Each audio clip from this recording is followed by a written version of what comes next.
They say the key to a successful relationship is good communication, and the same can be said for good business. Today we're going to find out what it takes to work in communications.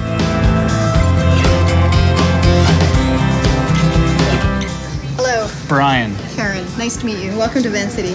Thank you. As the Director of Communications, I manage a team of 10 to 12 professionals that are looking after all aspects of communication. We communicate about such a variety of topics. We're about what we're doing in the community. We're talking to employees about all kinds of initiatives. I could be working on a manager's meeting presentation, supporting an external brand launch, could be working on a media issue. I would say 25 to 30% of what we're communicating about involves numbers and finance. So here's the area where my team works, and we could be talking anything from as simple as a little insight or intranet posting to a massive launch that involves pretty much everyone in the organization.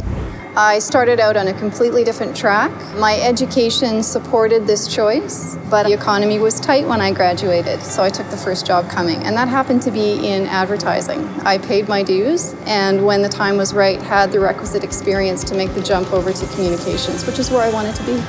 What specifically would somebody in the communications department be coming into with on their resume? Generally a university degree, maybe a solid 2-year diploma from a local community college. You're going to be learning on the job all the time, so your ability to learn complex ideas and assimilate them, very important. This is a presentation that's been developed to update on all of our results, but it hasn't been proofed. So this is where you can actually see in your role as a communications person, you know a lot about every part of our business. Yeah, I imagine you would have to ensure the information is not only correct and timely, but like as you said, exciting. It's a lot to take in all at once, and especially the amount of information that's displayed on each page. Whether you're giving presentations, helping to explain or find solutions, you are forever communicating verbally, but the verbal part doesn't stop there. You have to be somebody that can build relationships with your teams, with business partners, suppliers, all those folks that have a relationship with your business. It's part of the job.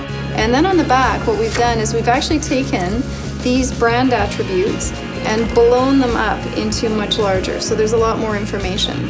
You have many projects on the go at all times. What's important is the ability to be a multitasker. If you're good at managing projects, if you're accurate and very strategic in what you do, it increases the capacity that you have to do more work. The beauty is that the skills that you develop in this kind of career can take you to careers in other areas. I can go further in management, I can start my own business, I can work as a consultant, and I'm adaptable. The advice that I would pass on is there's no better way to test out an idea than to volunteer. And I would also say make sure you find one or more mentors, and those are easily found if you join a professional association.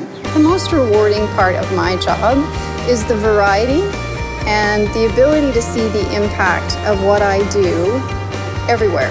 Once again, I'm Brian for Career Trek, reminding you that this career could be yours. See you next time.